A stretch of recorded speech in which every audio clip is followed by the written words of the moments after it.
Hello, everybody. I am incredibly excited to be hosting this year's Pathways to Possibilities event and celebration for International Day of People with Disability.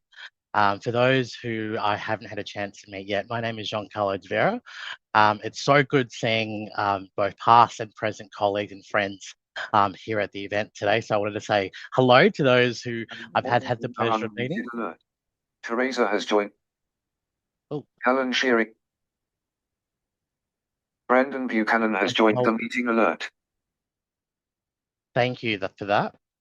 Just a reminder to everybody, if you can please put yourself on mute just so we can ensure that we have clear audio. As I was saying, for those who I haven't had a chance to meet, I am Giancarlo De Vera. I'm proudly a queer, non-binary person of colour who has a disability. And I'm also the CEO of Being, the New South Wales peak body for representing those with mental health challenges here in New South Wales. I'm incredibly lucky to have forged a career in disability and human rights advocacy and have previously led policy and advocacy at People with Disability Australia. And I'm also a former ambassador for the Australian Government for International Day of People with Disability in 2023. We're all here to celebrate the International Day of People with Disability. The theme for this year is fostering disability inclusive societies for advancing social progress. We're all here because we want to be part of creating an inclusive and diverse community. And I wanted to quickly acknowledge everyone here who lived experience, whether you have lived experience of disability or in my case, lived experience of mental health challenges. I warmly and sincerely welcome you to this event. I want to just also kick off with some housekeeping. As I mentioned, your microphone should be turned off as default when you join the meeting. So please continue to keep yourself have your microphones off so we can have clear audio. I also want to let everyone know that the session is being recorded. So if you are not comfortable being filmed, then please do turn off your camera. We also have live captions for those who need it. The professional live captioning service is available in a URL that will be shortly posted in the chat for those who do need it. And if you do need visual descriptions of our speakers, including myself, please let us know in the chat. I might kick off and say that I've got a very colourful shirt with brown skin and platinum blonde hair for those who care about hair colour. And the chat function itself is also open. So please do feel free to use the chat function. We want to hear your thoughts. We want to hear your reflection, your comments, and any questions you may have throughout this session. And we'll do our best to answer them. We're here together for 2 hours until 1:30. So we will be taking a break for about 10 minutes at 12:20 because 2 hours is a very long time. But if you do have any technical difficulties, please do contact Amber at AFDO, and Amber's email is amber.freeman, that's FREEMAN @afdo.org.au. And just a quick reminder to anyone who is speaking, where possible, please speak at a moderate pace to support our fantastic Auslan interpreters here today, as well as the live captioning that we have for people who need it. This ensures that everybody can follow along and remain. The housekeeping underway over, I wanted to introduce Uncle Michael West. It's my honour to introduce Uncle Michael, who is a proud Gamilaroi man and a member of the Stolen Generation and a traditional custodian within the Metropolitan Local Aboriginal Land Council. Michael is a cultural educator, he's an artist as well, and an advocate who has dedicated his life to sharing stories, preserving culture, and promoting respectful collaboration. So please join me in welcoming to deliver today's Welcome to Country. Thank you, Giancarlo. I'd like to say Bojati Gamarua G'day everyone this morning, heading for lunch time. I'd like to say it's important that we have a society that is inclusive, that it includes everyone regardless of the postcode that you're born in, the gender you identify, the colour of your skin, the shape of your eyes, whether you have a disability or not, and also whether you're neurodiverse. I do understand about disability. I have my own, both physical. I have arthritis and things like that, and also I'm neurodiverse. I'm diagnosed autistic and ADHD, and it's just part of me who I am. I think it's important that people appreciate who they are, and society appreciates who people are. I'm actually streaming here from the land of the Gadigal, one of the 29 clans of the Eora Nation. I'd like to acknowledge all the different places we're streaming to around this wonderful country of ours, or if we're streaming even further. I think it's important. There's some great wisdom and knowledge to learn from Aboriginal people who have been here for more than 65,000 years, but also there's also wisdom and knowledge from the other First Nations around the world too, who understand about country, community, culture, and for um, caring for our Mother Earth. And I've been at a couple of different events this morning about Mother Earth and how we really need to care for her. We haven't been doing a great job. We've had things like introduced species, particularly in Queensland. We have the terrible cane toad, which is killing some of our totems, the snakes and goannas. Talking to mob from up there because they digest it and they die, which is very sad because they have a spiritual connection to those animals, as we do. One of my totems is the emu, very beautiful bird. It's on our coat of arms with our kangaroo, which are two animals that do not go backwards; they move forward. So the idea is that we move forward, understand the present, and respect and learn from the past is so important. And we need to care for those animals. Everything from barra, the eel, what's what we call the eel here in Sydney, barra, like barra medical, Parramatta named after that. Barra migrating the Pacifica, its journey. Also thinking on the waters here, the beautiful whales that come in here and their migration, and they would go for many millennia. They would rest down at a place called Gomina with their little calves. Unfortunately, we got a bridge there and a marina, which is called Darling Harbour. But they do come and visit on their way. We've seen them. It's so important that we respect all the animals. I am on a journey with other elders to talk about respecting the animals. And we lost a lot a few years ago with those terrible fires, the firestorms that we had, losing a lot of totems and that. And the totems need to be respected because there's spiritual connection and their family. So the whales would come in here to Sydney, they would know they'd be protected and they'd be looked after. They wouldn't have a worry in here. Also, there's a beautiful whale engraving over on Camaragal country, over at Coal Loader, and there's a shark engraving indicating the shark nursery that's there on Berry Island. And also, I like all the different animals, everything from the cockatoo, who's quite noisy sometimes, but very cheeky, very intelligent, mischievous. They like playing. Uh, they have a lot of fun, and they can be a bit destructive. So please do not upset them. They live for decades, and they will remember you. And they might come and pull your clothes off the line, or they might come and chew your wood or plastic if you upset them. So please don't upset them. They also do things like drop rocks in the yard when you're going to mow the lawn, is what I find. They are very cheeky. Also, I was going to say there, I have been on a journey with some of the other elders about respecting another bird. Unfortunately, it's had a journey like Aboriginal people, been dispossessed, come and live in cities, being marginalised, not having access to traditional food, and then being blamed for your situation. I'm talking about a beautiful white bird, black tail feathers, a long neck and a long beak, a bit of a bald patch on the back of its head. It's our ibis here in Australia. Quite different from the other ones overseas. They have the ibises in Egypt, which is considered God Thoth. In the hieroglyphics, that's a cousin. And then also in Japan, they have ones that are red. And there's all different colours all around the world. It's important that we respect the animal.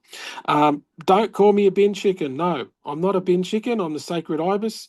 It's your fault as humans. And I've seen ibises for many, many years.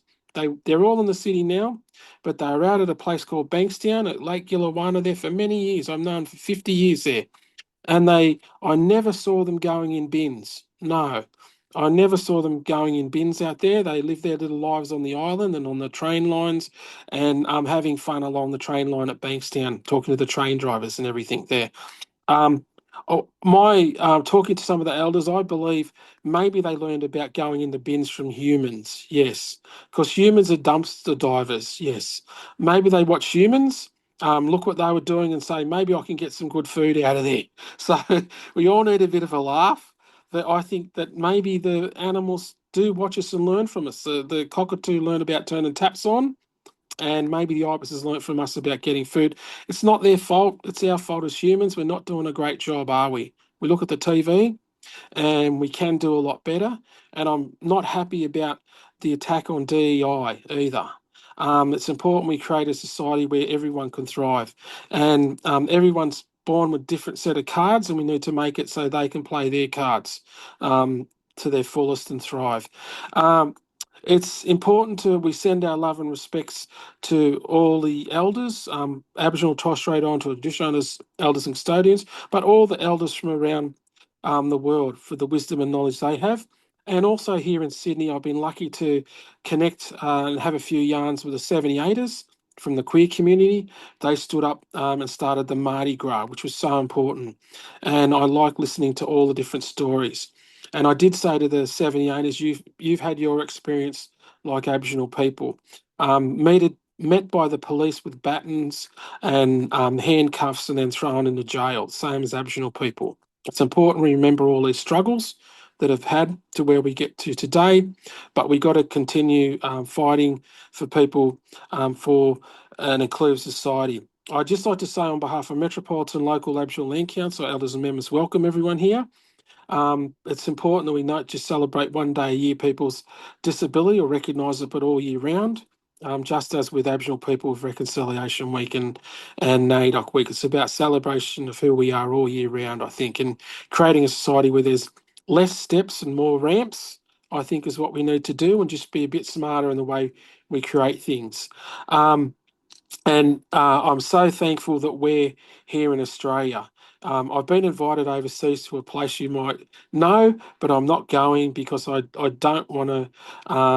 Brown people aren't welcome, one might say, or people from the queer community. I'm not of the queer community, but sort of support the queer community. But people of colour and people who are a little bit different are not really welcomed, which is very sad to me because we're on this one big planet that we share. And we should be including everyone. I'd just like to say, always was, always will be Aboriginal and never ceded. I'd like to say too that I hope everyone takes the time out with the festive seasons coming up, that they look after themselves, they take that time to regenerate, and they also take those pictures and the videos of you and your family and friends. Of course, we need to jog our memory sometimes down the track when we lose people along the way, as life is. And remember, it's only a very short lockdown of 1, maybe 2 days with your family. And I'm sure you know all the idiosyncrasies of your family, and I'm sure that you still love them. And you all take care, enjoy the holidays, and take that time to care for yourself. Remember, health is holistic, it's mental, physical, cultural, spiritual, community, country, and emotional. Thank you. Wow. Thank you, Uncle Michael, for such a fantastic welcome to country. I too would like to pay my respects to the people from the Gadigal people of the Eora Nation, where I'm dialing in from, and I encourage everyone to make mention of what country you're dialing from, so we can all see the beautiful representation that we have in the room. And Uncle Michael, I was really, really, really, really glad to hear your call for diversity, and for and for the call to recognise the need to respect and protect Mother Earth. We have so much to learn from First Nations knowledge systems around how to care for the earth. Obviously, it's been a culture that's been around for tens of thousands of years, and I really absolutely agree that we need to.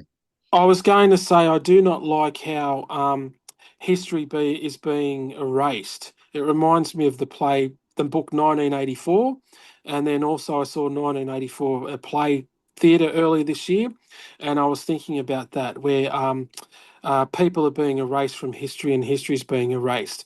Like people like Harvey Milk was the ship named after him, and the Enola Gay because it has gay in its name. It's just ludicrous times. Indeed. I actually got First Nations heritage on my Filipino side, the Warai people, the Philippines, and I'm come from this place called Lingawen, which means to look back. I absolutely agree with you. We should not forget our history, Uncle Michael. So thank you again for that fantastic welcome to country.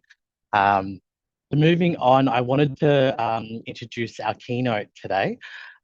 It's my absolute pleasure to welcome Jeff Smith. Jeff Smith is the New South Wales Ageing and Disability Commissioner. And fun fact, my former boss. He is a solicitor with a lifelong commitment to social justice and the environment. And he brings a very deep expertise in disability advocacy, having led organisations such as Disability Advocacy Network Australia and People with Disability Australia. Jeff is a person with disability, and as I said, I've been proud to, and fortunate to have benefited from his leadership, where he continues to shape inclusive policy and practices across New South Wales. And so we're incredibly honoured to have him with us today to provide today's opening address. Over to you, Jeff. Thank you, Giancarlo, and thank you for those lovely words. Yes, so I would like to begin by acknowledging I'm coming to you from the land of the Gadigal people of the Eora Nation, and pay my respects to elders past, present and emerging, and to any and all First Nations people who are joining us today. I did have the pleasure of, I've already heard from Uncle Michael today at the Voices for Change breakfast earlier this morning in near the Botanical Gardens. So so thank you to Settlement Services International for hosting this event today and marking International Day of for People with Disability. This year's theme is fostering disability inclusive societies for influencing social progress. It ties in well with the aim of Pathways to Possibilities, that is to drive sustainable improvements in our workplaces for people with disability. Given the brief time that I have today, I want to begin with the essence of the message.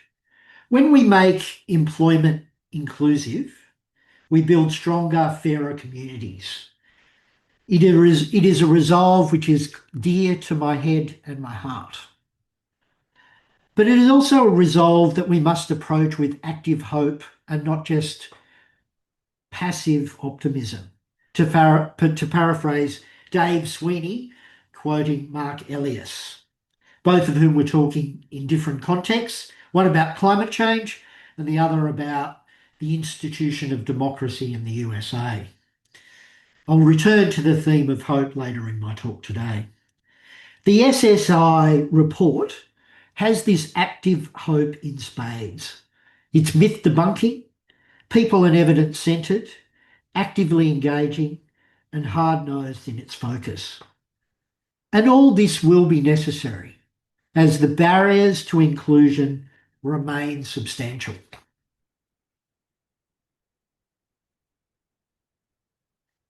The dial around disability employment has not moved, or barely so, in 30 years. People with disability, and particularly those from First Nations and culturally and linguistically diverse communities, continue to face additional barriers to accessing supports, information and employment. In my experience, people with disability have often had traumatic experiences in the workplace, facing ableist and inflexible practices, and have a deep and somewhat enduring distrust of employers. Costs of living and structural changes that we are seeing in the disability and ageing spaces also at the moment discourage employers from innovation and risk, despite clear, genuine and growing interest in disability employment from many, many employers at a personal and professional level. Job design, recruitment, KPIs, reward and recognition practices and workplace assumptions are often deeply ableist and exclude people with disability. So SSI's work shows what real inclusion can look like and the value of people with disability being in work. It is a truism that employment and adequate income levels are critical to people living independent lives and engaging more fully in social and economic communities. At the Ageing and Disability Commission, I'll call it the ADC from here on in, we see firsthand how inclusive communities, including workplaces, can strengthen well-being, connection, and safety. In my role and over the course of my career, I often hear what happens when inclusion is missing, but I also see every day the significance and impact when people are genuinely seen, supported, and valued. We get better decisions, we get better outputs, and we get more buy-in from those people. So turning to a moment to the Ageing and Disability Commission. Our role is to protect the rights of older people and adults with disability in New South Wales and to respond to reports of abuse that happen in the family, home or community. There are other commissions and agencies that deal with abuse in institutional settings such as aged care facilities, hospitals and disability employment. We respond to reports of abuse and we work to prevent harm from building inclusive, respectful systems. In the last year, 2024-25, the ADC received 17,500 calls, a figure consistent with recent years, and nearly 6,000 statutory reports, a 154% increase since we opened our doors 5 years ago. These numbers highlight the continuing need for clear pathways to safety, support, and social and economic participation, and the importance of strong partnerships across services, including in employment and community support providers.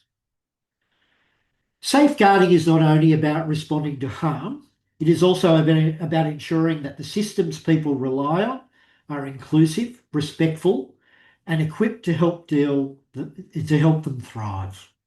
This in itself will drive down levels of abuse. At the ADC, we strive to model this inclusion with the values that guide our work, being person-centred, accountable, transparent, accessible and inclusive. Around 15% of our staff identify as people with disability, which is well above the New South Wales public sector benchmark. Through accessible recruitment, flexible workplace adjustments, we are committed to keep building a supportive and inclusive workplace. The organisation I ran beforehand in the community sector, Disability Advocacy Network Australia, we had 80% of senior management as people with disability and 2/3 of all staff with people with disability. Once we took into account active carers, those figures went up to 100% and 80% respectively. I see the ADC's work and SSS's vision as deeply aligned, both focused on creating environments where people with disability are valued, engaged, safe from harm, and able to participate fully. I was asked to talk about how the 4 commitments from SSI are relevant to the work that we do. They align strongly with the theme of building inclusive societies and offer a practical roadmap for strengthening inclusion across workplaces and systems. So let me turn to those 4 principles. The first is putting disability inclusion at the heart of your business. This commitment is about embedding inclusion in every aspect of an organisation, not just as a policy, but as a principle that shapes decisions, culture and design from the top to the bottom. According to the report, only 49% of employers feel confident supporting employees with disability, and just 46% believe that culture is truly inclusive. Yet we also know from the report and other research that inclusive workplaces have much higher retention and innovation rates. At times, this commitment strongly aligns with our approach at the ADC. We have a will and preference legislative base, which requires us to take a person-centred approach at every stage of the decision-making process. At times, this can present a challenge. However, with flexibility and respect, this approach often gives us a North Star through the myriad of complexity which is at the heart of abuse that occurs in the home and the community. On our helpline, it is routine for people to ask, have you talked to the person about what they want? That, as I've said, is our North Star through that complexity. This principle of genuinely hearing the voice of the person is central to safeguarding and inclusion. SSI's report guides employers to embed inclusion into governance and daily operations, to hear and involve people with disability in an equitable way. By building inclusion in rights, by building inclusion in, rights become real, mainstreamed, and matter of fact. The second principle in SSI's report is becoming disability confident. This calls on organisations to learn directly from people with lived experience and act on that learning. This is something we prioritise at the ADC, building disability confidence across teams, leaders and systems. Not just the way we work in response to calls and reports, but also in the way that we work internally as an organisation. In my role as Commissioner, I am committed to continuing the strong work of the Commission. This includes ensuring our workplace is inclusive and actively hearing from staff about how we can do better. Creating space for staff voices reflects the same principle we apply in our external safeguarding work. Disability confidence and inclusion doesn't mean we need to know everything. It's demonstrably not a technical exercise. People with disability come in all shapes and sizes and have vastly different needs, wants and aspirations. Inclusiveness starts with listening and being open to learn, act, make mistakes and be human. The third principle is around empowering leaders to drive change. SSI's research highlights that visible, accountable leadership, particularly from leaders with lived experience. Excuse me for a sec, I've just got to turn something off.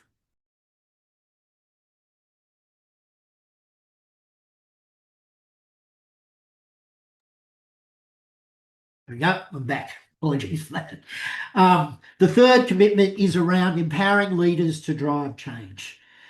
SSI's research highlights that visible, accountable leadership, particularly from leaders with lived experience, is one of the strongest predictors of inclusion. Workplaces with leadership that models inclusion are 3 times more likely to report increased employee well-being and engagement.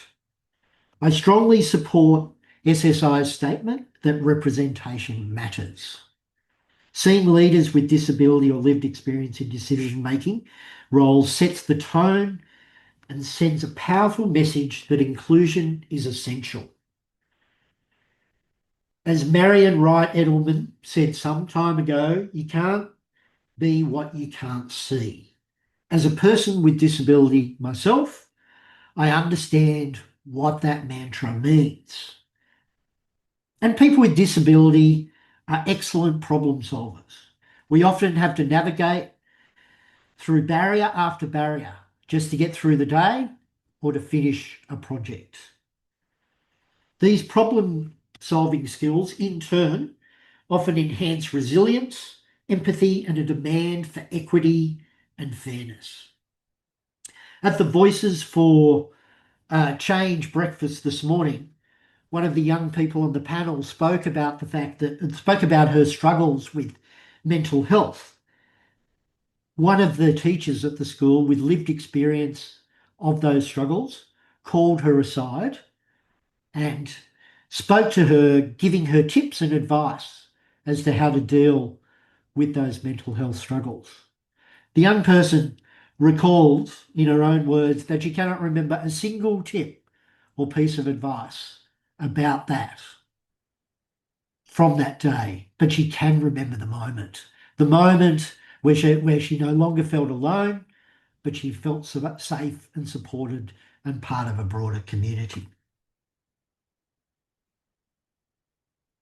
The Commission's safeguarding work depends on this same principle, engaging leaders and decision makers to build systems where inclusion and safety go hand in hand.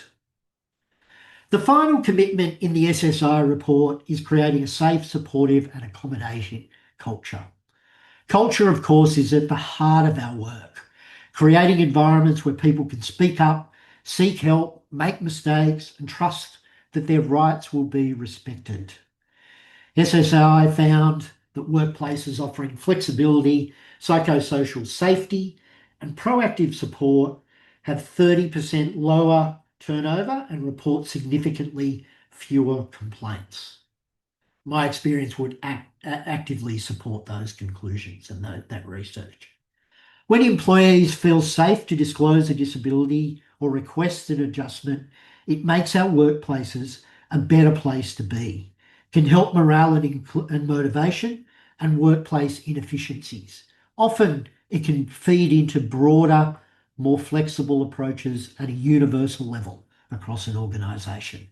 A critical part of getting culture right is to make sure we have the right attitude towards disability. In the ADC's work, we see the first-hand impact of ableism and ageism. These unconscious biases are pervasive throughout the community and embedded within systems, significantly impacting adversely on older people and adults with disability, including in employment settings. Even seemingly benign ideas, such as portraying older people or people with disability as vulnerable, frail or doddery, can hinder opportunities for independence and participation. Ableism and unconscious bias are among the most persistent barriers. Being aware of these barriers and acting on them are important steps towards removing barriers and moving us closer to equity. The ADC's experience reinforces this.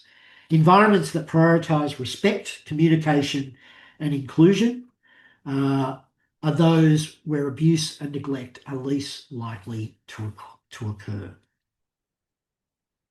In conclusion, I want to congratulate SSI on the Pathways to Possibilities report. This report provides two things. First, it provides hope. To return to my previous quote from Dave Sweeney and Mark Elias, hope is the commitment of those who believe they can make a difference. Hope is actually essential. It is a fuel. It's a deep belief that change is possible, that effort is important, and that people and places matter. And we do need this hope and to see that others share it, to continue to help dismantle the barriers to employment faced by people people with disability, and disproportionately, again, people from culturally and linguistically diverse communities and First Nations communities. But hope, that active hope, is a necessary but not sufficient condition for change. Second, the report provides practical guidance and support to employers, a roadmap forward. By showing how to build inclusive practices in a tangible way, SSI demonstrates that where inclusion is embedded, there are demonstrable benefits from an inclusive approach. Well-being grows wings, productivity rises, turnover falls, and communities grow stronger.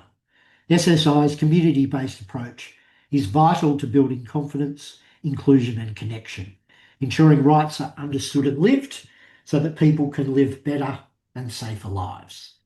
Thank you very much. Thank you so much for that incredible address. I took two key things away from your speech, and For me, inclusion is such a powerful force for realizing and protecting our human rights, but it's also such a powerful force for realizing equity for people with disability. And I really took your message about listening being the first step, being the first step to real inclusion. Disability confidence doesn't mean you have all the answers, but it does start with a commitment to listen. So thank you so much for everything you do at the Commission, and I really appreciate your insightful words today. So moving next to the next part of the program, we're going to start a slideshow with video clips that will be going on for a few minutes, just to demonstrate and explain the story of the communities of practice so far. Hand over to the SSI team so we can start playing that video.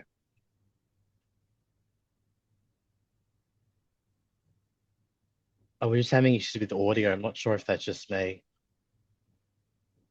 No, it's definitely an issue with audio.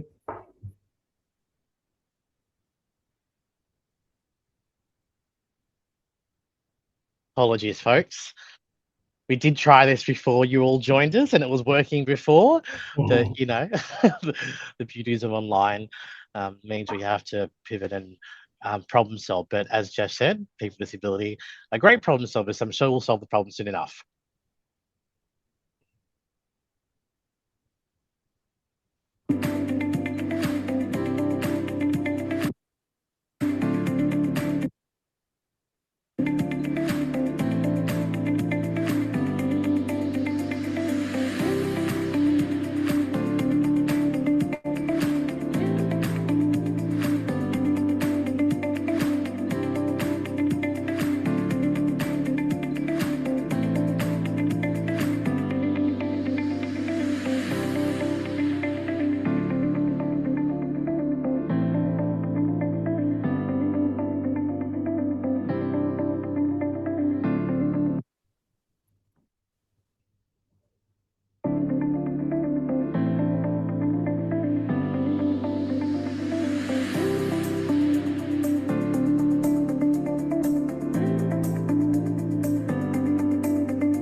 It's a basic human right for people to work, and that should be given to all people, including disabled people. When people are employed, they feel that they're part of the community. That is such an important point. So when you make it safe for people to be themselves at work, to disclose their disabilities and their access needs, then you'll realise that you probably are working with people with disabilities.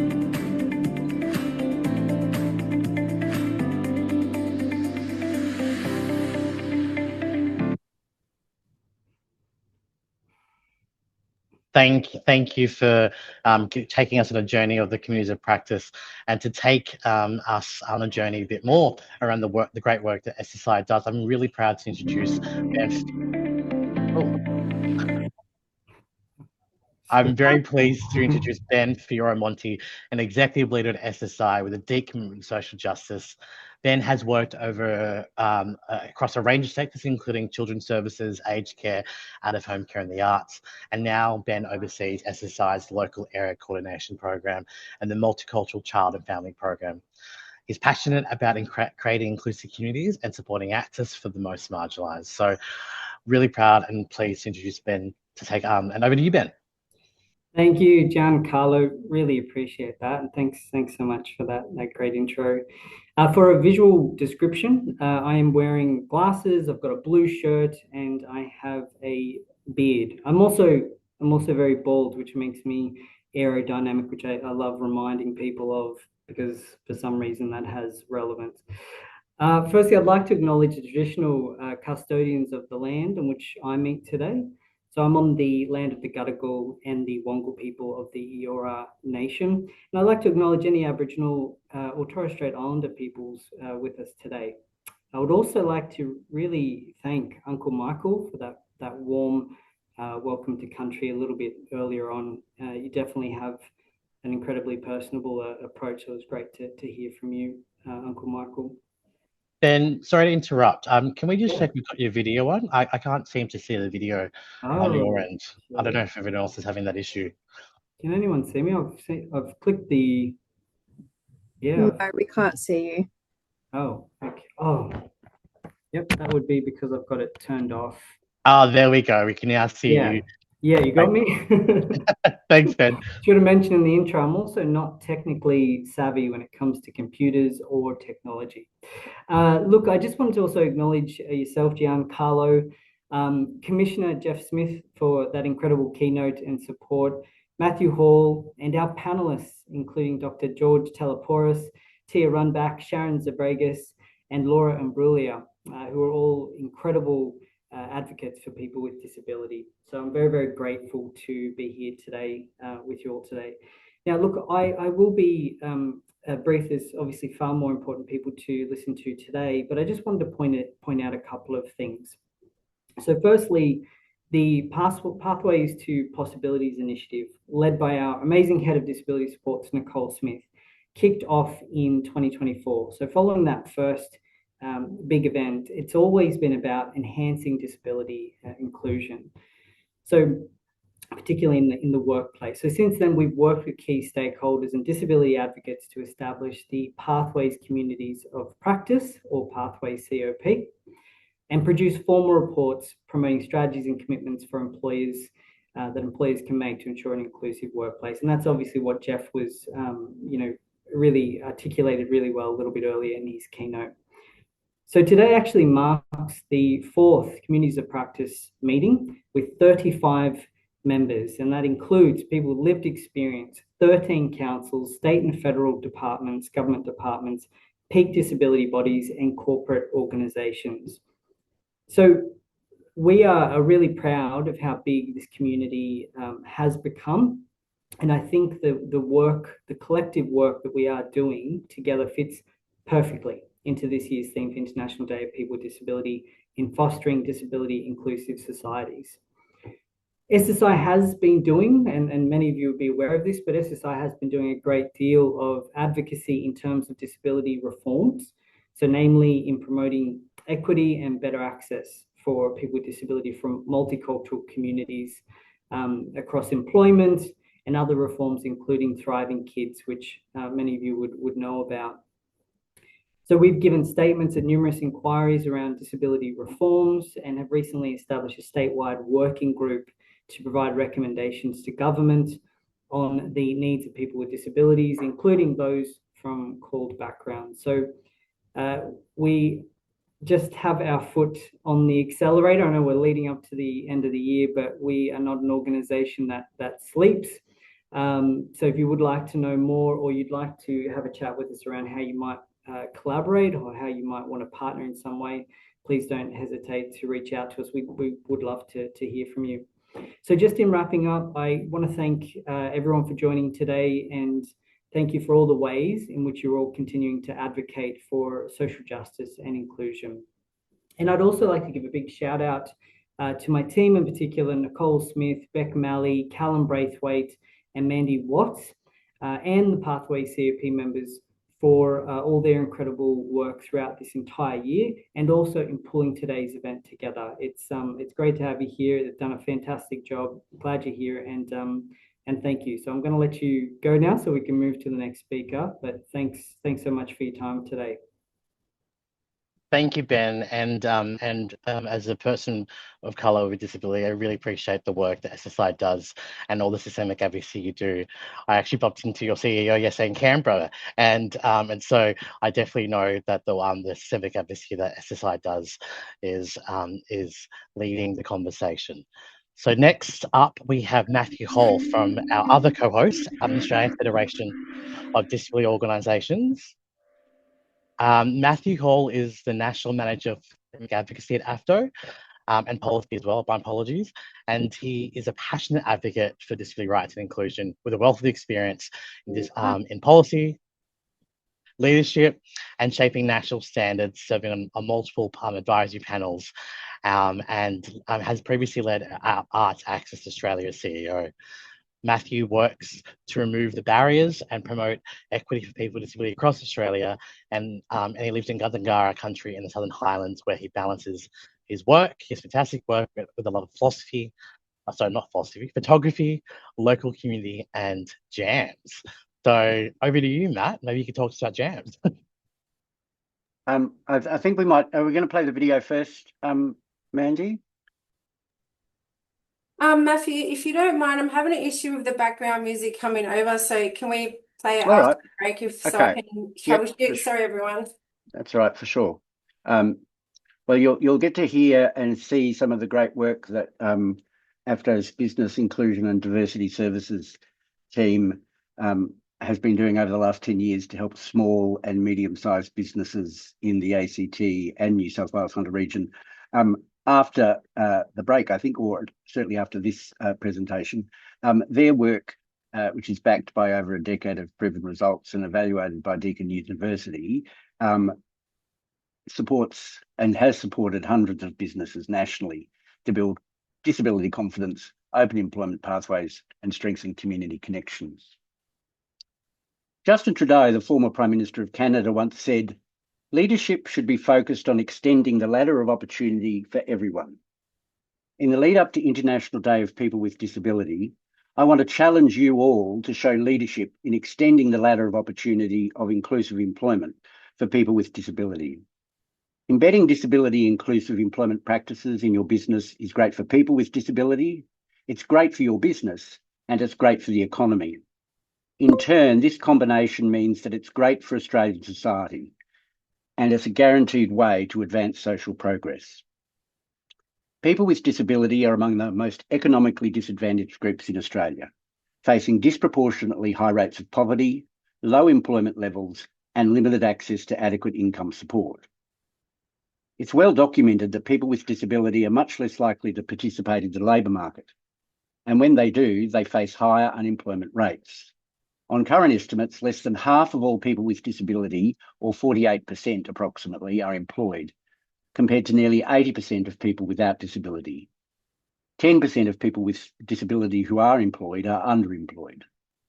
People with disability who do work are also more likely to be self-employed or tend to earn lower wages. Many of these jobs are not fulfilling or have no career pathways.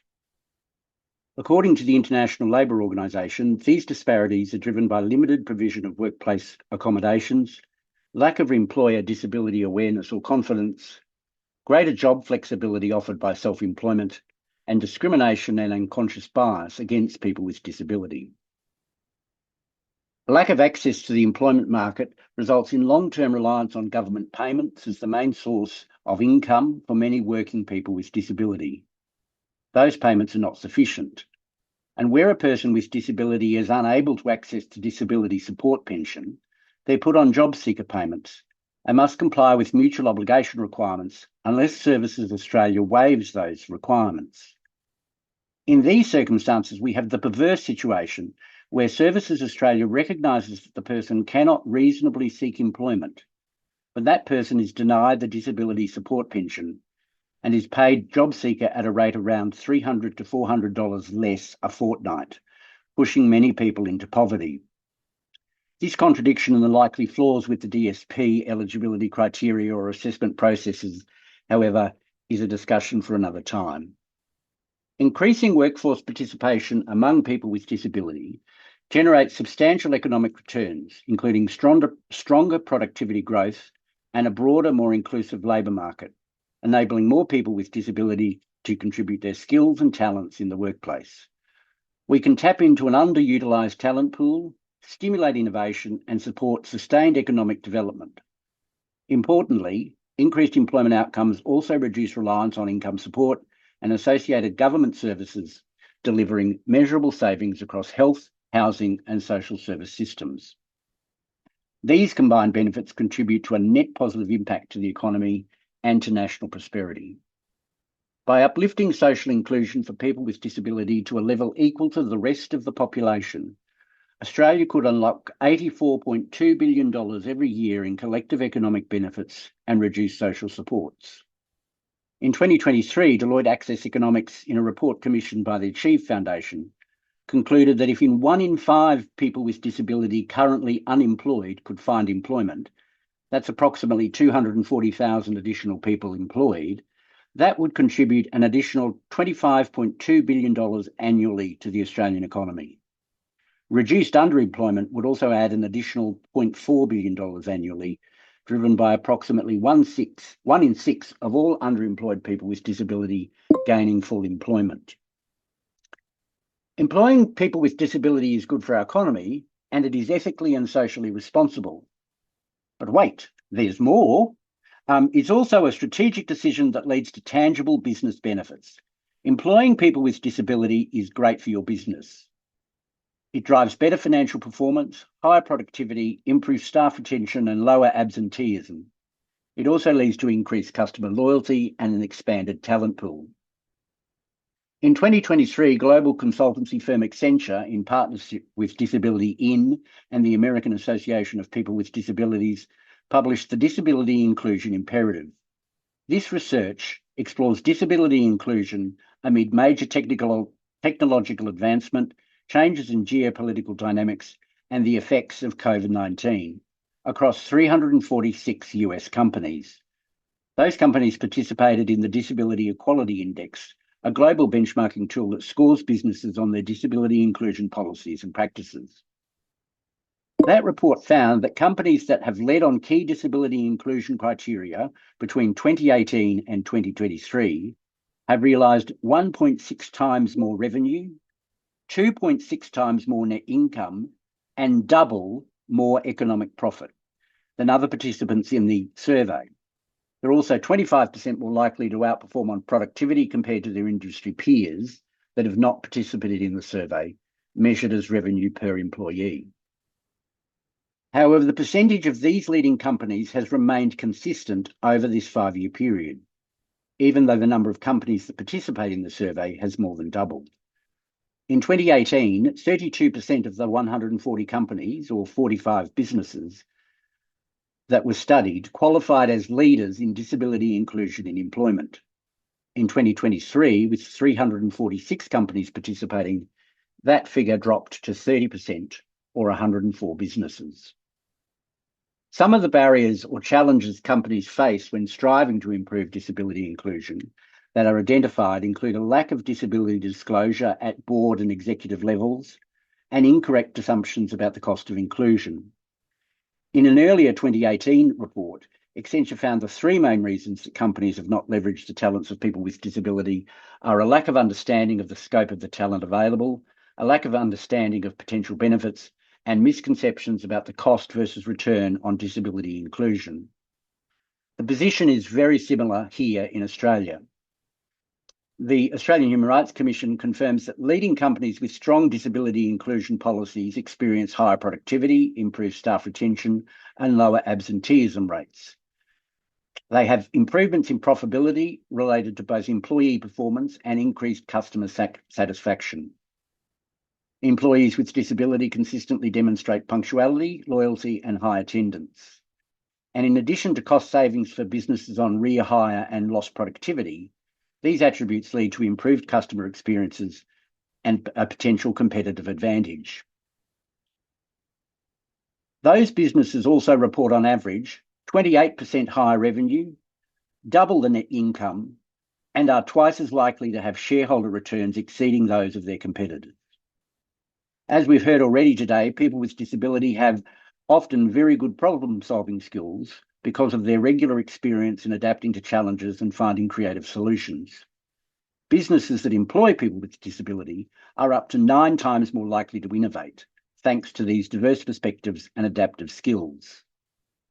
So hiring people with disability, in addition to all the other benefits, may support you to find innovative solutions to challenging problems and to create new and more efficient processes.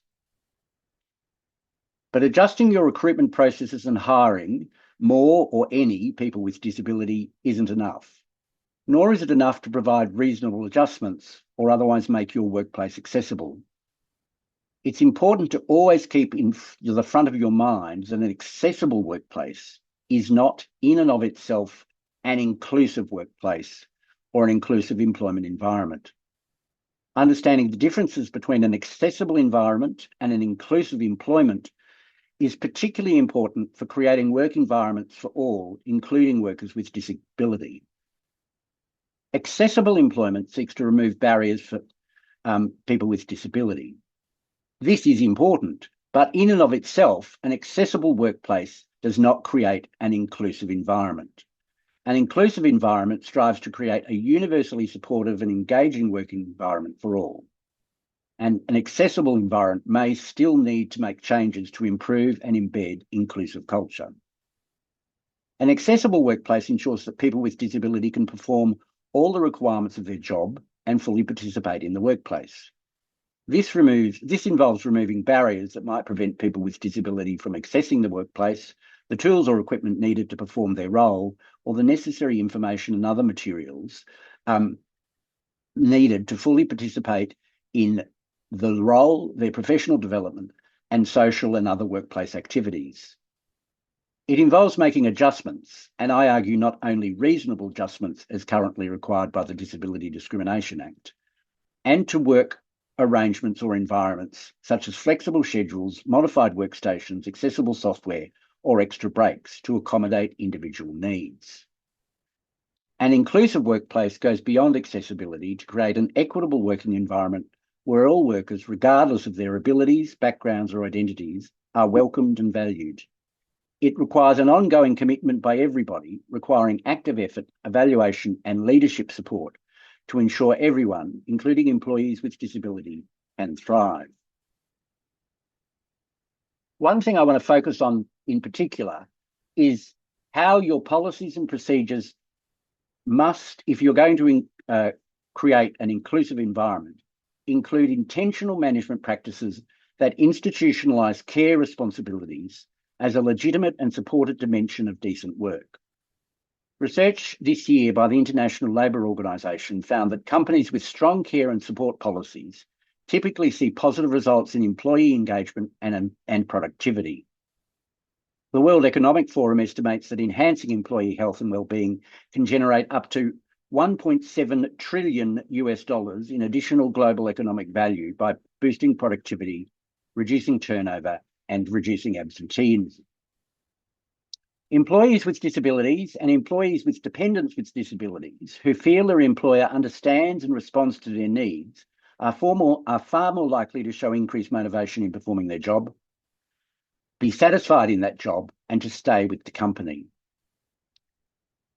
I'm talking about measures like comprehensive leave, wellness benefits, flexibility, and maintaining pay for employees during crises. To foster this type of environment, you can position care policies as core to workforce strategy and align those indicators with your environmental, social and governance, diversity, equity, inclusion, and human resources performance goals. You can ensure delivery mechanisms build trust and meet the diverse needs of employees with disabilities and employees providing care to dependents with disability, and deliberately promote policies to shift any cultural stigma which may hold employees back from making use of those policies. You can use targeted outreach for employees with disability and employees with dependents with disability, regardless of gender, who may be less likely to disclose care-related needs or inquire about support, and involve your employees in shaping and reviewing care-related policies to improve relevance and enhance trust. And lastly, you need to be mindful of overlapping challenges, for example, women with disability or single fathers with caregiving responsibilities, and address gaps in access, flexibility, and support. I hope that this is some useful food for thought as we approach International Day of People with Disability. Are you up for the challenge of doing what you can in your business and in your local communities to foster disability and inclusion through inclusive employment? W.B. Yeats wrote, "Talent perceives differences, genius unity. Show the world your genius." Thank you very much.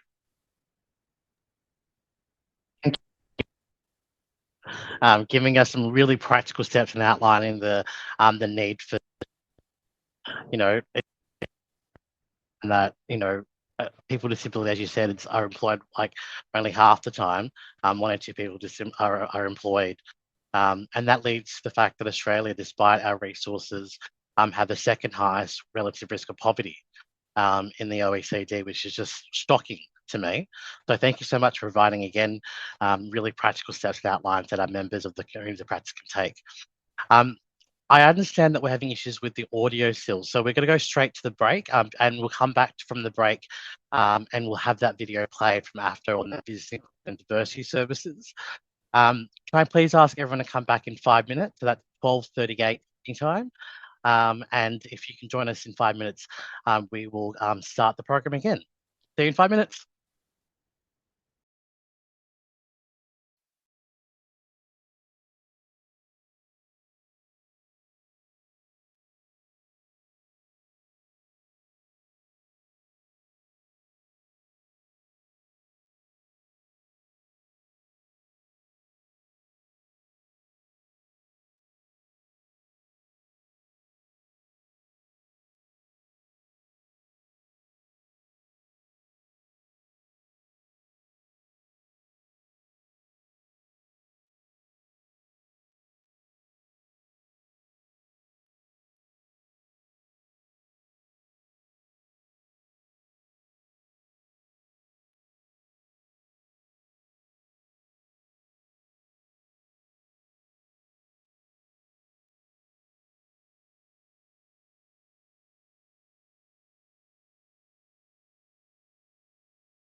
Hello.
Okay, welcome back, folks. It sounds like we've got the audio, so well done to the team SSI for sorting out that tech issue.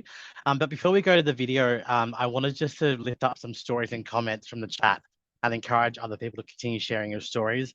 Thank you to Tanya for sharing a story about how it's so difficult for you to work. And as Jake said in the chat as well, it just makes good business sense to be inclusive. So let's now watch the video from AFDO, who has a dedicated service on business inclusion diversity services, so we can find out how you as in coming from large employers can be more inclusive.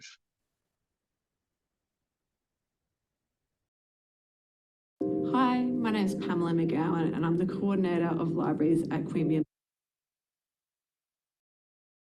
Palerang Regional Council. The Frank Pangella Heritage Library is the new home for the Queanbeyan Palerang Library's local and regional history collection. The School of Arts building was constructed in 1927 and has its own rich history and significance. Most recently, it was the council's chambers. The service is staffed by a local history librarian who assists the community in assessing the collection and assisting with research. Queanbeyan Palerang Libraries decided to take part in the BIDS program as we moved into this new building. It was really important for us to make sure that there was greater public awareness, that it was now available for everybody, but also to make sure that my team was across how to develop awareness and confidence in disability access and inclusion. Council is really proud to be leading the example in how we can create spaces that everybody can enjoy. Queanbeyan Palerang Libraries were very excited to take part in that BIDS ACT program. It was a great opportunity for us in moving into a new space to make sure that we put accessibility front and centre and that we did it right straight away. We did a checklist of all of our spaces and there were a couple of things that were noted that we could make some improvements on. One of those things was the entrance to the building. At the front we have stairs, and being a heritage building, it's not something that we can necessarily make any alterations to so that people can enter by the front, but we do have access to the Heritage Library through the Bicentennial Hall.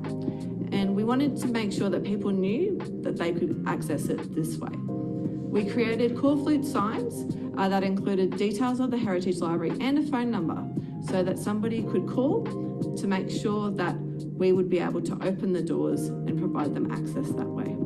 We also put information up on our library's website so that if people are researching how to make their trip here, they'll see the instructions as well and the entrance that they can enter through. We have seen people use the phone number and use our side entrances from this change, which is really, really amazing because we want people to know that people can come into this building and that there's more than one way.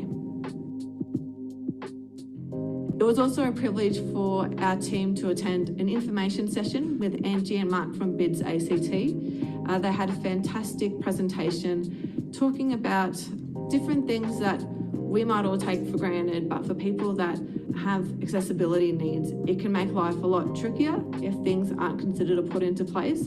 And there's so many things that we can do that are quite small that can make a huge difference in somebody being able to navigate and enjoy a space.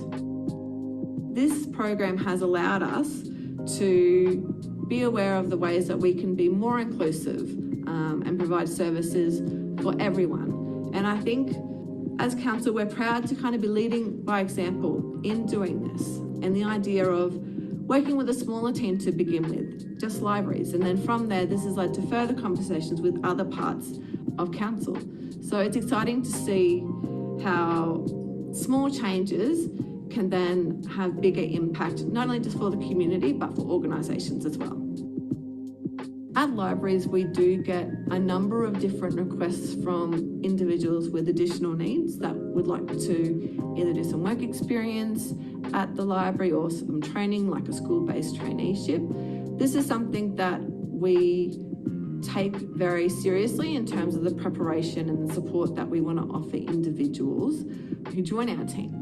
And the training provided by BIDS ACT gives us a little bit more extra insight and knowledge into how we can set people up for success, regardless of who they are and what they bring to a workplace.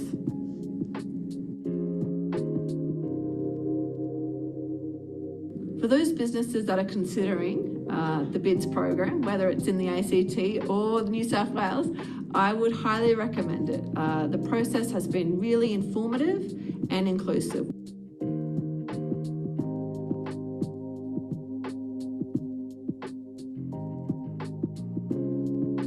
Hi. Thank you so much for sharing that video, and what a great program and service and business unit that AFDO provides. So I encourage you to connect with AFDO if you're interested in that service. All right, well, we're going to move on to the panel discussion next. And so if I can just ask all the panelists to turn on their camera if you don't have your camera on already, because we're going to dive right in. So joining us today on this panel discussion are four fantastic people. And I wanted to firstly introduce them, but I will then turn to them to introduce themselves and to tell them a bit more about themselves. So joining us today for this panel discussion is Dr. George Talapouros. We also then have Tia Runback, Sharon Chabregas, and then Laura Imbruglia. So in that order, I might ask if you could please introduce yourself and reflect on the commitments that we heard from Jeff earlier that you think is the most relevant with you. George, would you like to go first? Yeah, hi, Zinghalo. Nice to be here. Thank you for having me. I am a disability rights advocate. I have a physical disability. I am an NDIS participant. I also work at the Summer Foundation as strategic advisor. I'm the independent chair of Every Australian Counts. I am a strong and fierce advocate for choice and control in the NDIS. And I think I'll leave it there because I think there are other people that need to speak. Thank you. Tia, could you please go next, and then I'll ask Sharon to join. Absolutely. Hi everyone. My name's Tia Runback. First, I'd like to acknowledge the Woody people as the traditional owners of the land upon which I'm speaking today, and I pay respects to elders past, present, and emerging. As for a visual description of myself, I am a Caucasian woman with long blonde hair, blue eyes, and glasses, and I'm wearing a white blouse. So I am the founder of Invisible Disability Solutions, a consultancy that partners with individuals and organizations to improve accessibility and reduce barriers to meaningful employment for people with invisible disabilities and neurodivergence. I'm also a disability activist with a background in human resource management and a trained psychosocial recovery coach. I have lived experience of invisible disabilities and neurodivergence, which gives me a unique lens, both professionally and personally, on the barriers people face navigating workplaces that weren't designed with us in mind. I focus on making invisible disabilities and neurodivergence visible at the systems level and ensuring that people don't have to mask, minimize, or justify their access needs to be taken seriously. I've followed this career path because doing so aligns with what I currently choose to do with my life, which is applying my lived experience, skills, and education to create a positive impact on the lives of others with invisible disabilities and neurodivergence. And then of the 4 Pathways to Possibilities commitments, the one that resonates with me most is commitment 4, create a safe, supportive, and accommodating culture. So for people with invisible disabilities, safety isn't abstract. It's the difference between disclosing or staying silent, thriving or burning out. As the report highlights, even something as simple as asking, "What do you need?" can be transformative. When we normalize adjustments, tailor roles, use inclusive language, and recognize intersectionality, we remove the quiet barriers that are often overlooked but deeply felt. So this commitment speaks to me because culture is the foundation for everything else. A business can have policies, intentions, and training, but without psychological safety and genuine flexibility, none of it really lands. When the culture is right, people with disability can show up as themselves. Leaders feel confident to champion inclusion, and organizations unlock the real economic and human potential the report talks about. That was not brief, but I tried.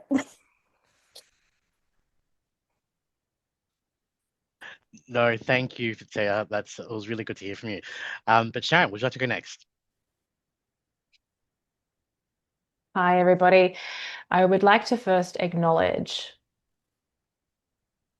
the place that I am here today, as well as all First Nations people joining us today. I'd also like to pay respects to the Dharawal people and the people who have taken care of this land. I would take to this moment to just pay respects to all elders, past, present, and emerging, and all First Nations people joining us here today from all the different lands across this country. Who I am, my name is Sharon Zabragas, and I'm the Managing Director of Sign here. I was born deaf, and how I actually became deaf was that I have a recessive gene between both of my parents. I also have a brother who is deaf as well. When I was born, my family were in tears, devastated, and it was an incredibly sad day for them. But it was almost as someone had passed away in the family, the level of grief they were experiencing because they realized that I was deaf. But there was one person in the household running through the home, excited and celebrating, and that was my brother. He was so happy to have a deaf sister. That experience of my childhood had me realize how fear and the lack of understanding in community, how that can leave deaf people feeling that there should be something that we should be sad about, which is not the case. I'm actually so grateful to be deaf. I'm so proud to be part of this beautiful community. I believe that I'm here for a reason. And I'd like to share why, give you a little bit about my background of why I'm a proud deaf woman. I'm really passionate about employment for the deaf community. I feel really fortunate to be a part of the Centre of Inclusion. I'm also really proud to be a part of the Disability Advisory Group of the City of Sydney Council. I've struggled with my own employment. And from that, I decided to set up my own services, Sign Here, a leading company who can support the deaf community as well as the broader community, not only in Sydney, but Australia-wide. I'm quite fortunate to be a part of this amazing conversation today. Thank you so much for inviting me to be a part of this special event and also celebrating the International Day of People with Disabilities. Thank you, Sharon. Absolutely, let's feel the disability pride together. So I'm really glad to hear your story. Last but not least, I wanted to ask Laura to introduce herself. And Laura, if I can be a bit cheeky and ask you as well, in your introduction, could you please let us know about how your work helps shape, representation in the creative industries and why that's so important in reshaping societal perceptions of disability? Sure.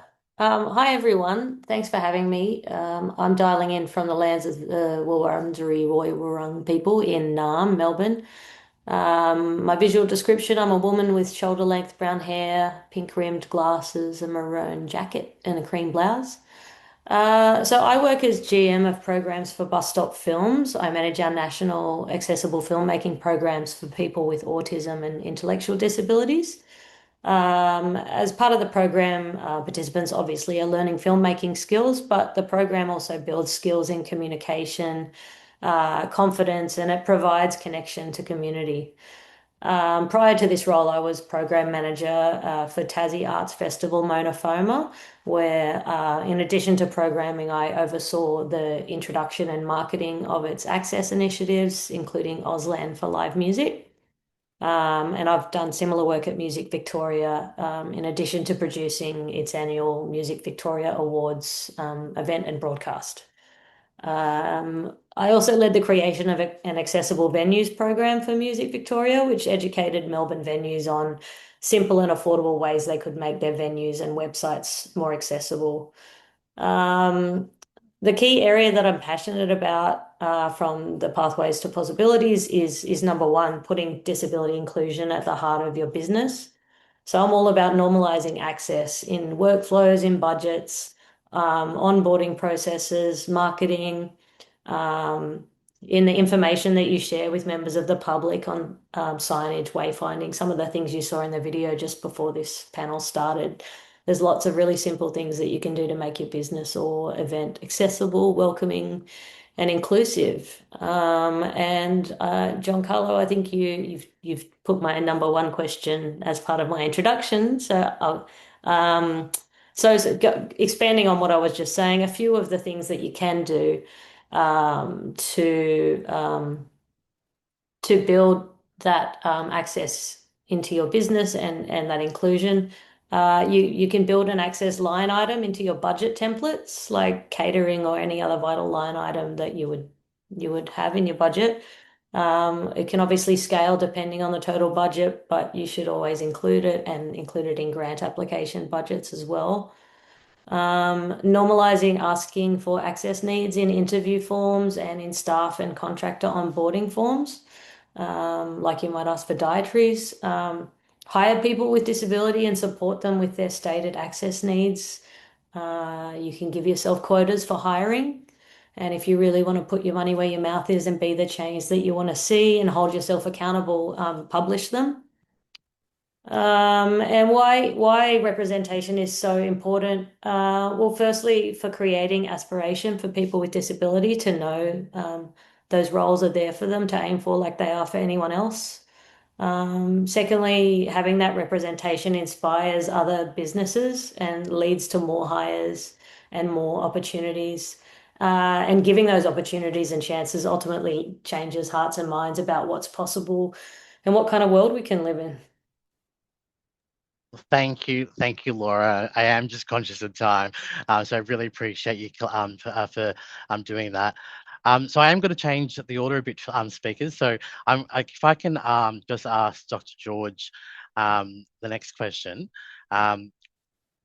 Obviously, one of the themes is commitments from the community practice is being disability confident. So what does it mean for an organisation to be disability confident, and what gaps do you see? How can disability confidence improve acceptance of disability in society? And then I might ask Sharon to jump in and let us know and share your story with Sign Here, how your lived experience has shaped your business culture at your business. Over to you, George. Oh, thanks, Howard. Look, I think that this term disability confident is one that I want to challenge because I like to be provocative like that, if that's okay. And yeah, obviously, it's really important that organizations work hard to include us, listen to us, include us in leadership roles, as well as on boards and in governance roles in the organizations. They need to, walk the talk. One of the most frustrating things is when organizations say that they do all these wonderful things in their annual report, and then when it comes down to getting a job there, they are often one of the issues is they don't walk the talk.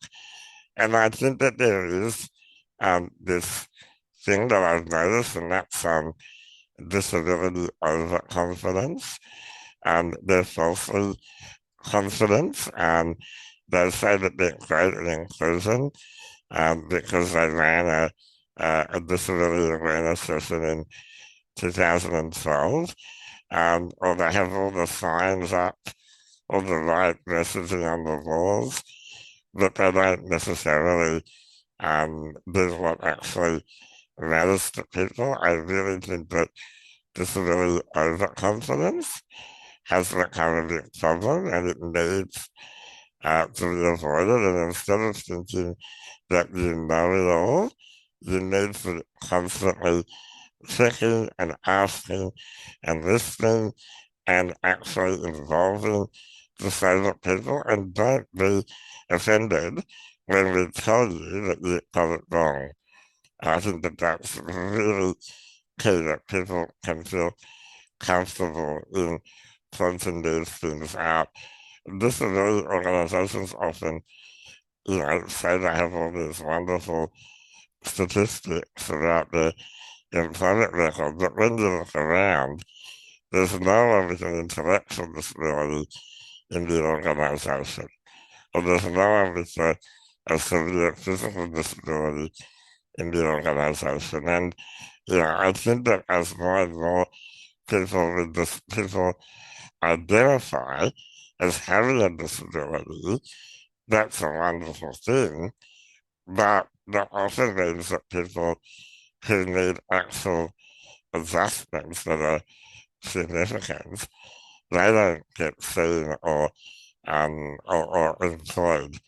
And so I just want to make it clear that it's important that we look closely at whether we're limited to overconfidence, and then think about what can we do to ensure that we involve disabled people to check with them whether we're doing everything that we need to do so that we can provide the same kinds of employment opportunities regardless of the disability or how severe it is.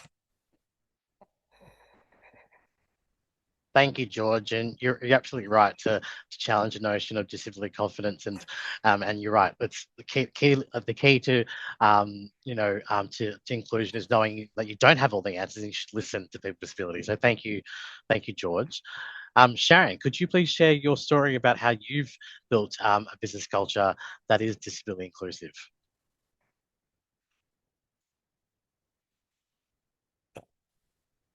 So I was very excited when I was younger. I was ready to start working. And when I started applying for jobs, I had in my forms that I was deaf, and I wasn't getting any responses back, and I was wondering why.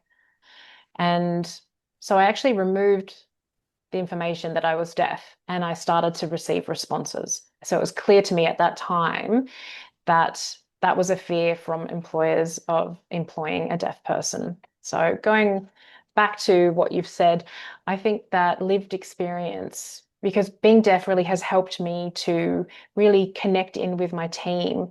And I have 15 staff members on my team, and 13 identify as disabled, mostly deaf, but they also have other disabilities. And I have 2 people who don't have any disabilities. And so we ensure that we have the Auslan interpreters there for them, which is an interesting role reversal, that the interpreters are actually there for the people who are not disabled. So that way we can all communicate in our native language, and we're considering their access. So as an employer, it's interesting considering that. I think having empathy, it means that we build the culture with empathy and true understanding, ensuring that we walk the same path as our clients, and also giving our clients hope that they can see themselves in us. I think that builds trust. I think as well, being deaf myself means that I have understanding of other people's disabilities. No, because we're all very different. We all need to learn from each other. So I need to be willing to learn from other people who are deaf or have other disabilities, because nobody is the same as me. So we all need to learn from each other. So that first step is initially when you have that interview with the person, asking them, do you need any accommodations? I think Tia said earlier, or perhaps it was Dr. George, they were asking about dietary requirements, if there were any allergies there. In the same way, we should have that set up from the beginning for each of the people that we encounter, that type of conversation. So I think my own experience of working with people who are disabled is that there is a lot of fear. There's a lot of anxiety, a lot of trauma from past workplaces that perhaps they don't want to put their hand up and say, I actually need some adjustments in my workplace. So they'll kind of fly under the radar. And you might have people in your workplace right now who have a disability and they're not yet comfortable to disclose this. And often they'll hide that until it all just sort of crumbles down. So I think creating a safe space for people to be able to express and communicate, ensuring that they are confident we can change policy. I have staff members who I've employed and I've realized that their strengths didn't match that role. So I've moved them to another role. And they were in tears because I made the effort to make those adjustments to their role. And I gave them time to consider. And we talked about how we can build on their strengths. I'm also hearing the big topic at the moment is, where are disabled people in leadership roles? Where are they? I actually think that people that are employed that are disabled are missing the opportunities to become leaders. So I think we also need to consider and mentor people, disabled people, in their careers in order to be able to reach the goals that they're wanting to.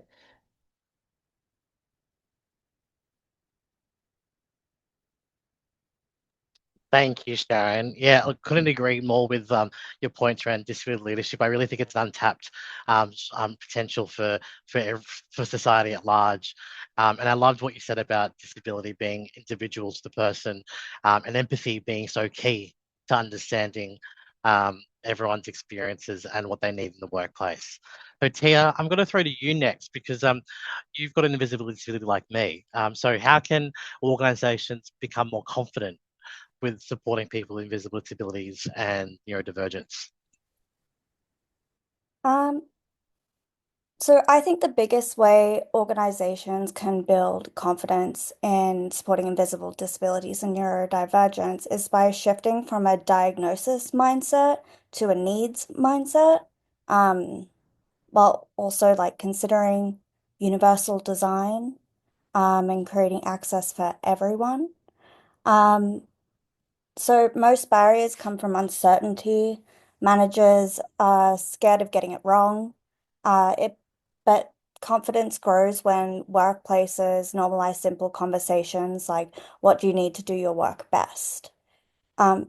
Education is also critical.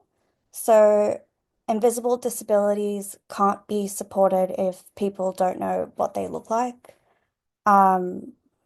When leaders are trained in neurodiversity, psychosocial disability, and flexible work practices, they become far more confident and stigma decreases across the organization. So the Pathways to Possibilities report shows that most adjustments cost nothing and many are subsidized. So organizations don't need to fear the cost. What makes the biggest difference are things like flexible hours, quiet spaces, clear communication, hybrid work, and allowing people to structure their day around their energy. One action that you can actually do right now, I will post it in the chat, to potentially boost your knowledge and confidence is to read about the spoon theory if you don't already know about it. So go ahead and click the link if you're curious. And finally, culture matters. People with invisible disabilities disclose when they feel safe, trusted, and believed. When an organization builds psychological safety, celebrates lived experience, and partners with disability specialists, especially, oh, this is a tongue twister, especially specialists with lived experience, rather than guessing, confidence grows on both sides. So, in short, confidence comes from listening, learning, and making flexibility a normal part of how we work. Thank you. And yeah, thank you for introducing the concept of spoon theory. We've obviously now heard from a range of speakers about the benefits of being digitally inclusive. So I wanted to raise it up a level and actually ask Laura, given all that experience that you've outlined in your introduction, what you think some of the broader social benefits are that you've seen from all the great work that you've done?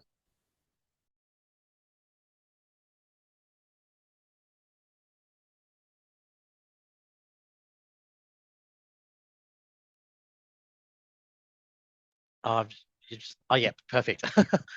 I'm so sorry, I've got like a spinning wheel of death on my screen. Oh no, I hate that.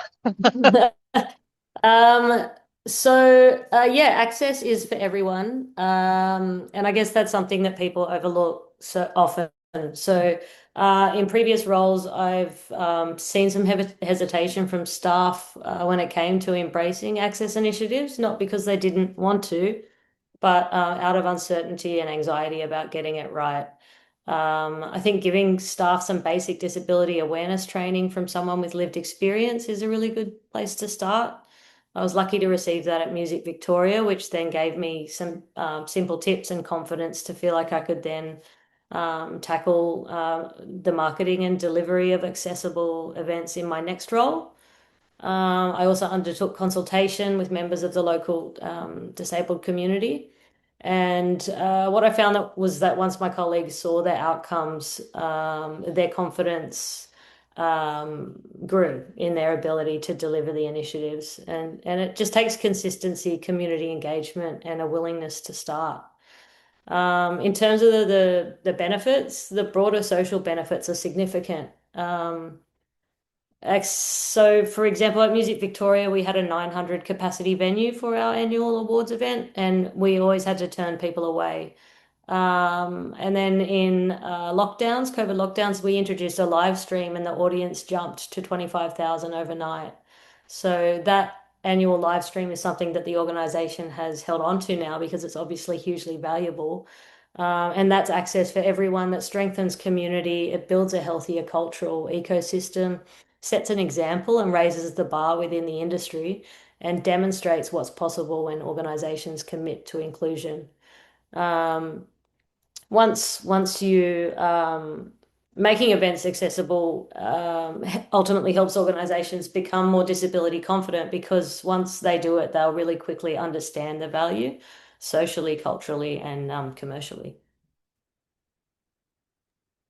Wow, Laura, what a great story about increasing the access to to 25,000 people. That's incredible. I'm going to ask this question about storytelling. So I wanted to pick up a comment that Jane made in the cat chat about how purposeful storytelling can drive real change. And I might ask George and Laura this question because of your experiences, particularly driving leadership across different spaces. How can leaders with lived experience use storytelling in their advocacy to drive systemic change and foster inclusive attitudes and inclusive societies? Who'd like to go first? I'm happy to go first. I think that that's so important, and particularly in advocacy and campaigning, you need to show people and not tell people. So people need to see the actual reality of the impact of what is happening in that community. And, I do a podcast on the NDIS, and I always try and incorporate stories around how the policy in the NDIA are affecting people's real lives. And I recently had the minister on, and I asked her to tell a story around an experience that she had in meeting a man who had gotten out of a group home setting. And it was really obvious that actually just hearing that man's story about the impact that having choice and control over where he lived and who he lived with, that was huge. Now, from an employment and a career perspective, I hope that you'll indulge me so I can tell a bit of a story around this. I went to a special school because I grew up in the 1980s. And when we had Careers Day, we were taken to the local sheltered workshop. Now, a sheltered workshop is essentially segregated employment. And when we were dropped off in the blue bus at the sheltered workshop, essentially what I saw is that our society has very low and narrow expectations around what people with disabilities can do when it comes to vocational and career and employment experiences. And for me, I was told this is all that you will be able to achieve. This is your future. Now, I obviously didn't end up working at a sheltered workshop. I ended up transitioning into mainstream education. I got a PhD in psychology, and I was able to challenge those expectations. And I want everyone in the Zoom call to think about what are your expectations of disabled people. Is it possible that you have somewhat narrow and low expectations of what we can do? Because we can do whatever we need to do or anything that we want to do if we have the right support and the right adjustments in place. Thanks, Giancarlo. Absolutely. Don't make assumptions about disability. Laura, would you like to comment? Yeah, I mean, I can I might just speak a little bit to how bus stop films uses storytelling and advocacy to drive systemic change on our end. Fantastic. So bus stop, we use the films that bus stop participants create as advocacy tools in a variety of ways. So our participants who have autism and intellectual disabilities, they collaborate as a team to write and create short films, which are then authentically cast and inclusively made. We provide access training and briefings to our crew to ensure that they're not only creating a safe space, but they're taking that knowledge with them to the next workplace. And then we take those films to film festivals around the country and around the world. We license them to corporates for events. We make them accessible to stream cheaply on our website. And then we use those platforms to tell authentic stories starring diverse casts and to change hearts and minds. Thank you, Laura. I love the work of Bus Stop. So if you don't know Bus Stop, check them out. They do fantastic work in driving inclusion and representation in Australia. George talked about leadership, and I actually want to ask Tia a question because you've demonstrated fantastic leadership, Tia, with starting up your own consultancy. And so I wanted to ask you, what advice would you give to people who are considering self-employment entrepreneurship as a way of leading change? So I'm gonna practice what I preach and be vulnerable with all of you right now. It wasn't a childhood dream of mine to be an entrepreneur. When I was little, like I wanted to be a vet until I realized like my disabled body couldn't handle the job. And then I grew up watching my mum dress up for her corporate job, navigating the world as a woman with multiple sclerosis, and I dreamed that I could do that. Um, but when I graduated with my commerce degree, I kept hitting barriers in attaining employment, not because I lack skills or passion, but because the workplace and work culture wasn't built with people like me in mind. Um, and eventually I realized that if the environments I wanted didn't exist, I could either wait for change or build something myself. So Invisible Disability Solutions was then born, um, not out of ambition, but out of necessity, both for me and for the people who kept coming to me with similar stories. I wanted to help people who were facing the same barriers I had faced, and I wanted organizations to stop unintentionally excluding talented people because they didn't know what support looked like. Um, and my advice to other people with disability considering entrepreneurship is you don't need to fit like the entrepreneur stereotype. You just need a problem you care about solving and a way of working that honors your body and your brain.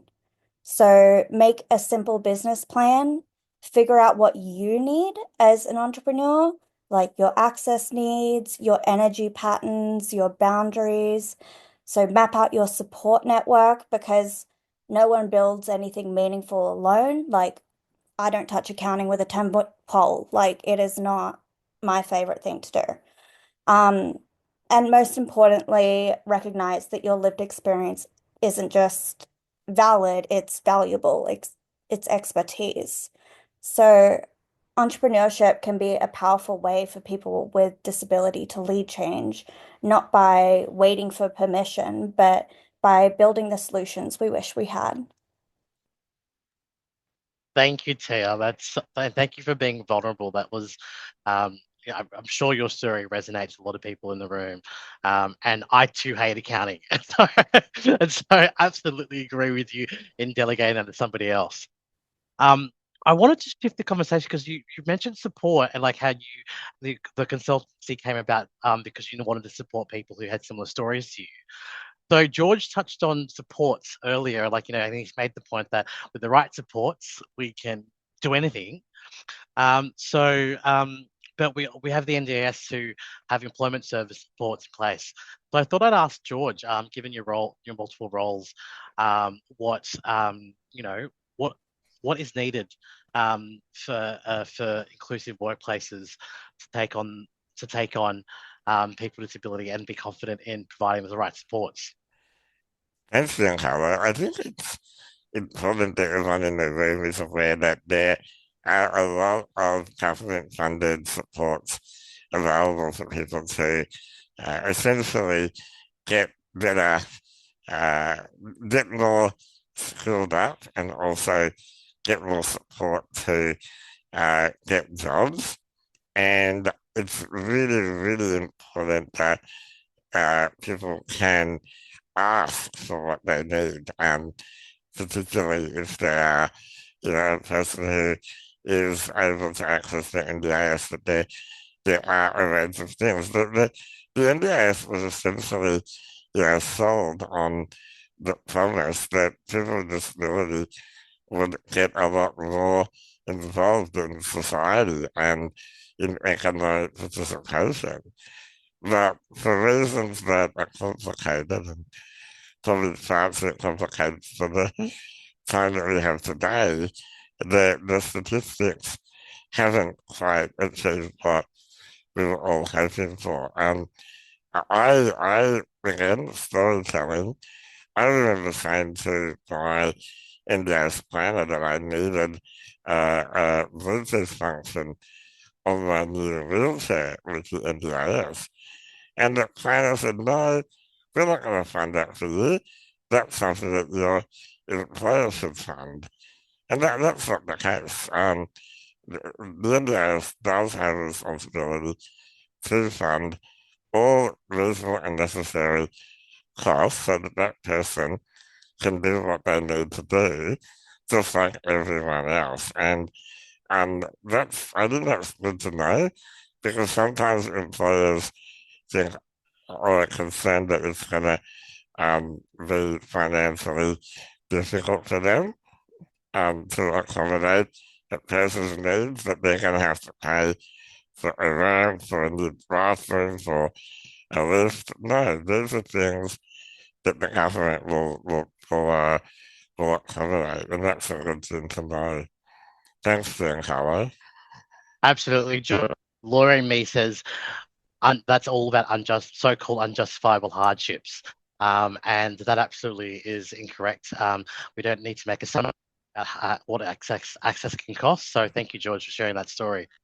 We are running out of time, so I'm gonna ask everybody to answer this last question. You have a choice of two. What is the key from your perspective in building truly safe and supportive workplaces? Or what one thing that you what is one thing that you thought was missing in your own experiences in the workplace? I'll go to you, Sharon, first. We haven't heard from you for a while. Okay. That's a difficult one to answer, and with both of those as well, both of those questions. I think really, firstly, the most important thing is honesty and commitment. I think if employers can be honest and they could admit that they don't have all the answers and they're willing to investigate and work out solutions and learn, then I think that's fantastic. That's a great start. I have sat down with employers previously in big organisations that have actually said they really want to hire a person with a disability, but they have no idea of where to start. And, you know, it takes a lot of courage to actually admit that, I think.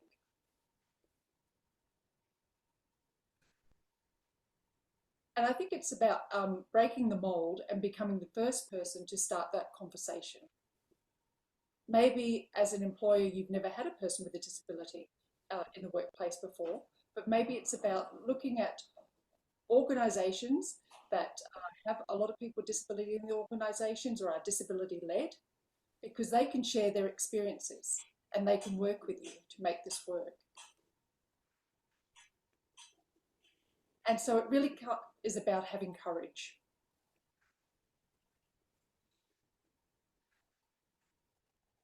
And for people with disability, not having to apologise for their disability access needs and not having to apologise for the adjustments needed in the workplace.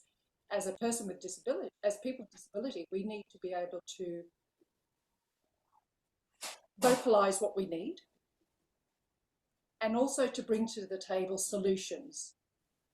So rather than just saying, well, here's the problem, saying, well, here's the solution. You know, I can do this, but what I need is some support, and I can tell you how you can support me. Because most employers don't actually have the experience or the knowledge to be able to support it. So we bring solutions to enable that process to work. And also by doing that, employers feel less defensive. And I think it's important for both sides to feel that they're safe to have these open conversations and that it's really disability-led. So I think it's about collaborating, making sure the space is safe, being transparent, showing respect, and being honest with each other. I know years ago, one person took their chance on me. They gave me an opportunity. And I could see they were fearful in their eyes. I could see they were fearful having me in their workplace. I felt sorry for them maybe, but also it was the best decision they made because, you know, I still have a great friendship with that person after many, many years. And we've learned a lot from each other. So I'm here where I am today because of that person giving me an opportunity and taking a chance with me. So, you know, I'm very grateful for that. So I think also you can be that person for another person with a disability in the workplace. When you're interviewing people, you can be that person that takes that chance with that opportunity. So I'd like to leave that with you. I loved how you said that was a difficult question, Sharon, but you really covered the field. I've got to actually draw a close to this fantastic panel and say thank you so much to all the panelists, just so we've got some chance to provide feedback for today's event. Shortly in the chat, you will have a Menti program. Sorry, I just realized my speakers. Oh no, they're back. Apologies. So if you can please click on that link when which is already in the chat, and we've got to go through a series of questions. The first question is, in one word, how do you feel about today's event? I beg your pardon. Wrong. Sorry. Sorry, Giancarlo. Can we just give 1 minute to people to log on and then I'll share my screen, if that's okay? Perfect. Thank you, Mandy. Share the Mentimeter screen, sorry. Yep. I've got the link in the chat there, or we've got the QR code on the screen if you want to scan that. So I will share. Let me just stop sharing and I'll share a new screen. Sorry, everyone, just bear with me.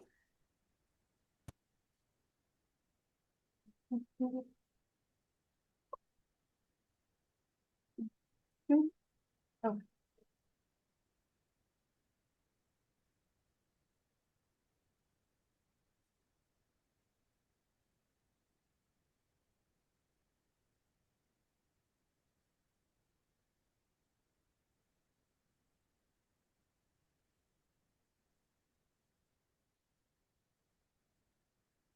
Okay, sorry. Hopefully that works now. Yeah, it's great. It's coming up. So apologies, I had the wrong question earlier. So the first question is, what's something in your workplace or community that you can do to promote inclusiveness this International Day of People with Disability? Oh, sorry. I'm getting this all wrong.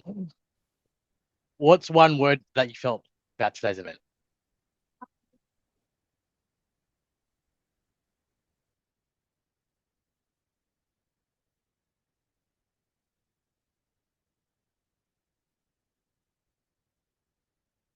Wow, looks like validating is really clearly coming through. Galvanizing, empowering, Mandy, inspirational. sorry, Giancarlo, to interrupt, but Mandy, the screen that I'm seeing on my Mentimeter on the internet is a different question. It's the question that Giancarlo first posed about what something in your workplace you can do. So where do I find the first question that I'm supposed to be answering? I had that issue too, Matthew. If you just click on the link in the chat again, it should refresh. All right. Okay. Yeah, thank you, Kezia. In the chat, just at the top, I think it's skipped ahead. Apologies, everyone. Great. So empowering and validating are clearly the two things that most people felt the most. So thank you for sharing that. The next question is, in a couple of words, what is one way we can put people with disability at the centre of employment conversation?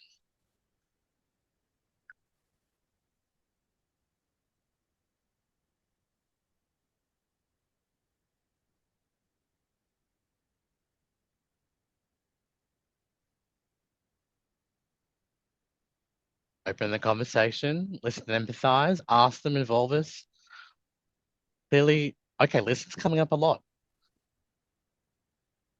So employers, listen to disabled people and co-design everything. I like that. Whoever said that.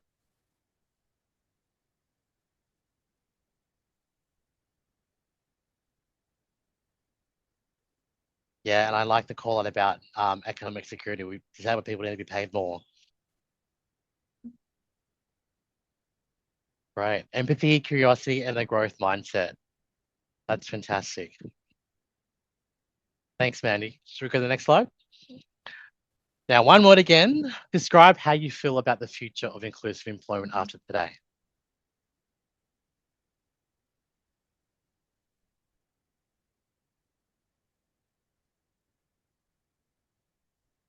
Okay, hopeful. Optimistic. Challenging, interesting. Still a long way to go, absolutely. Only 1 in 2 people with disability are employed. And that we're progressing along. But we are starting to feel a bit more confident. But hopeful is the key thing that we're all feeling.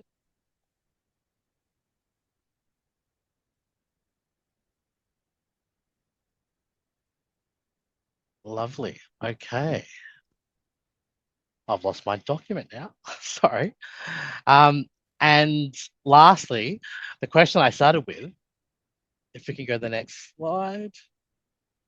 What is that you can do in your community or your workplace to promote inclusiveness?